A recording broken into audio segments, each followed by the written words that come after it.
मनीष कश्यप के समर्थन में जहां भाजपा के बड़े बड़े नेता सामने आ गए हैं, वहीं अब बेतिया कोर्ट ने अब रिमाइंडर नोटिस जारी कर दिया है और रिमाइंडर नोटिस मदुरई पुलिस पर जारी किया गया है कि आखिर कोर्ट के आदेश की अवहेलना कैसे हुई। अब तमिलनाडु की मदुरई पुलिस को मनीष कश्यप को हर हालत में बेतिया के कोर्ट में पेश करना ही पड़ेगा, वरना अब अदालत कार्रवाई का मन बना चुकी है।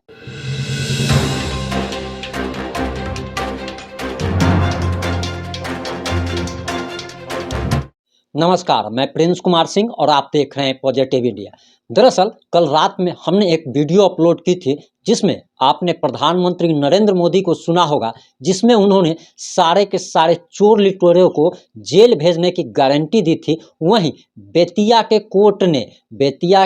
ने तमिलनाडु की मदुरई पुलिस को रिमाइंडर नोटिस जारी कर दिया। अब इस मामले में आगे क्या डेवलपमेंट आया है वो भी हम आगे चर्चा करने वाले हैं। लेकिन आप एक बात जान लीजिए कि जिस प्रकार से प्रधानमंत्री नरेंद्र मोदी ने विरोधियों पर हमला किया है, घोटालेबाजों पर कार्रवाई करने की गारंटी दी है, और इतना ही नहीं, उन्होंने अपना सीना ठोक करके कहा कि अब कार्रवाई होगी और इन सभी पर कार्रवाई करने का मन केंद्र सरकार बना चुकी है। इसके साथ ही साथ अब कयास लगाए जा रहे हैं कि लालू प्रसाद यादव का बेल कैंसल होगा, और इसके साथ ही साथ सिर्फ और सिर्फ इतना ही नहीं, लालू प्रसाद यादव के साथ साथ तमिलनाडु के सीएम एमके स्टालिन को भी जेल भेजने की बात की जा रही है। वहीं आज 28 जून काफ़ी महत्वपूर्ण दिन है कि आज शाम के 6 से 7 बजे तक तेजस्वी यादव के, यानी कि बिहार के उप मुख्यमंत्री तेजस्वी यादव के मामले में भी एक सुनवाई होनी है, अहम फैसला होने वाला है। और तेजस्वी यादव के भी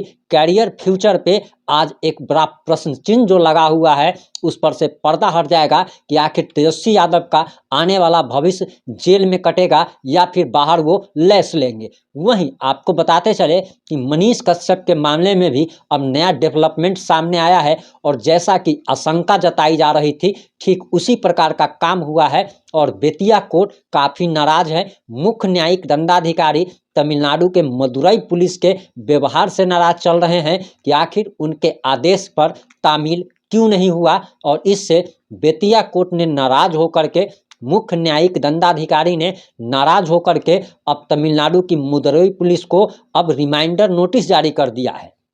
सबसे पहले तो आप ये समझिए कि आखिर ये रिमाइंडर नोटिस होता क्या है। रिमाइंडर नोटिस ये होता है कि पहले किसी को, पुलिस को अगर कुछ कहा गया है, एक नोटिस भेजा गया था जिसमें कहा गया था कि आप मनीष कश्यप को बिहार के बेतिया कोर्ट में आप पेश कीजिए, जिसके बाद तमिलनाडु की मदुरई जेल के अधीक्षक ने ये बात कही कि दरअसल मनीष कश्यप को बिहार लाने में सुरक्षा व्यवस्था पर काफ़ी असर पड़ सकता है, इसके कारण वीडियो कॉन्फ्रेंसिंग के जरिए उसकी पेशी कराई जाए। लेकिन इस बात को नहीं मान करके बेतिया कोर्ट ने साफ साफ कह दिया कि आपको सशरीर, यानी कि फिजिकल रूप से बेतिया के कोर्ट में मनीष कश्यप को पेश करना पड़ेगा और आपको इस आदेश का अनुपालन करना होगा। लेकिन आप सभी जानते हैं, और हम अपने रिपोर्ट में भी हमने बताई है, कि मनीष कश्यप को बेतिया के कोर्ट में तमिलनाडु की मदुरई पुलिस ने पेश नहीं किया। लेकिन अब इसके बाद जैसा आशंका जताया जा रहा था, मदुरई पुलिस को रिमाइंडर नोटिस जारी कर दिया गया है, और रिमाइंडर नोटिस में ये कहा गया है कि आपने अदालत के आदेश की अवमानना की है, आप इसका जवाब दीजिए कि आपने आदेश की तामील क्यों नहीं की, आखिर वजह क्या थी, और आपको अब हर हालत में किसी भी कीमत पर अब आपको अदालत में पेश करना होगा। यानी कि यही रिमाइंडर नोटिस है। और रिमाइंडर नोटिस की सबसे प्रमुख बात यह है कि अगर इस आदेश के बावजूद भी तमिलनाडु की मदुरई पुलिस अगर अदालत में पेश नहीं करती है, मनीष कश्यप को फिजिकल रूप से प्रेजेंट अगर नहीं कराती है, मनीष कश्यप को बिहार लेकर के नहीं आती है, तो अदालत अवमानना का केस दायर करेगी और अवमानना पर कार्रवाई भी करेगी। यानी कि पहले चरण में रिमाइंडर नोटिस जारी कर दिया गया है, और रिमाइंडर नोटिस की भी अवहेलना अगर की जाएगी तो अदालत इस पर अब कानूनी कार्रवाई करेगा, और जो भी होगा वो कानूनी कार्रवाई अब होगी। आपको बताते चले कि बिहार से तमिलनाडु की चेन्नई पुलिस मनीष कश्यप को जब बिहार पुलिस ने हैंड ओवर किया था, उस समय वो उसको ट्रांजिट रिमांड पे ले गई थी, यानी कि ट्रांजिट रिमांड पर ले गया गया था, उसको तमिलनाडु के जेल में रखने की अनुमति नहीं थी। लेकिन आखिर मनीष कश्यप के साथ धोखा क्या हुआ, आप सभी जानते हैं कि चेन्नई पुलिस धोखे में कहकर ले जाती है कि हम ट्रांजिट रिमांड पर ले जा रहे हैं, हम वहां ले जा करके मनीष कश्यप से पूछताछ करेंगे। आखिर फर्जी वीडियो मामले में जो पुलिस जानना चाहती थी कि वीडियो कहां बनाया गया, क्यों बनाया गया, उसका उद्देश्य क्या था, इन सभी बातों पर जांच पड़ताल करेगी। लेकिन वहां पे ट्रांजिट रिमांड पर ले जाने के बाद मनीष कश्यप पर एनएसए लगा दिया जाता है, और रातों रात एनएसए तब लगाया जाता है जब मनीष कश्यप बिहार वापस आने वाले थे, और बिहार वापस आने वाले दिन ही अचानक लोगों को पता चलता है कि मनीष कश्यप पर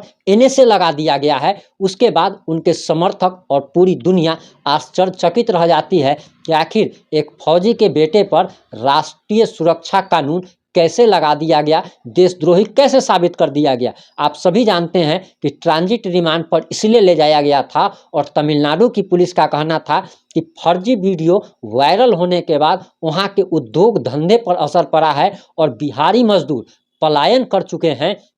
और बिहारी मजदूर के पलायन करने के बाद वहाँ की कई फैक्ट्रियाँ बंद हो गई है, अर्थव्यवस्था पर असर पड़ा है, और इसको लेकर बहुत सारी बातें सामने आई थी। आप सभी जानते हैं कि बिहारी लोग देश के अनेक राज्यों में जाकर के मजदूरी करते हैं, और बिहार को लेबर प्रोडक्शन स्टेट भी कहा जाता है, क्योंकि बिहार के लोग कम पैसे में भी मजदूरी करने के लिए तैयार रहते हैं। आपको तमिलनाडु के किसी व्यक्ति को आप किसी दूसरे स्टेट में मजदूरी करते हुए नहीं देखिएगा, कहीं ना कहीं वो बिजनेस करते हुए दिखेगा। महाराष्ट्र के किसी व्यक्ति को, पंजाब के किसी व्यक्ति को आप मजदूरी करते नहीं देखिएगा, लेकिन बिहार के हर एक व्यक्ति को आप दूसरे स्टेट में मजदूरी करते देखेंगे, और बिहार के लोग काफ़ी कम पैसे में भी मजदूरी करते हैं, गाली बात सुन करके, अपमान सह करके मजदूरी करते हैं। आप एक चीज़ और जान लीजिए कि बिहारी मजदूर जहाँ पर भी काम कर रहे हैं उनको हे दृष्टि से देखा जाता है, उनको नीच समझा जाता है, और बिहारी कह करके एक गाली दी जाती है।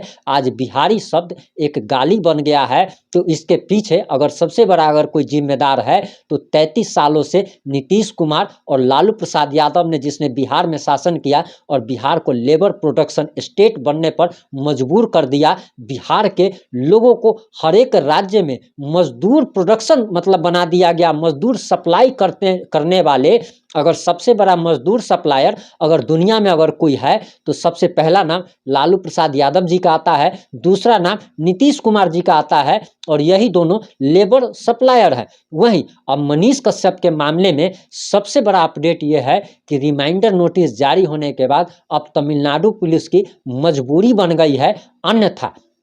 कोर्ट जो है वो कार्रवाई करेगी, और कार्रवाई इसीलिए करेगी क्योंकि फिजिकल अपीयरेंस इसीलिए जरूरी है क्योंकि मामला जो है वो अंतिम चरण में है। अब उस केस में बेतिया के कोर्ट में जो सुनवाई हो रही है उसमें या तो डू एंड डाई का फैसला, यानी कि या तो सजा होगी मनीष कश्यप को या फिर रिहा होंगे उस केस से। तो अब अंतिम चरण में केस है, और अंतिम चरण में केस का फैसला आने वाला है, इसलिए मनीष कश्यप का प्रेजेंस जो है वो अनिवार्य है। और इस अनिवार्यता को किसी भी हालत में पूरा करने के लिए जो आदेश दिया गया है, अब अगर आदेश की तामील अगर नहीं होती है तो तमिलनाडु पुलिस कार्रवाई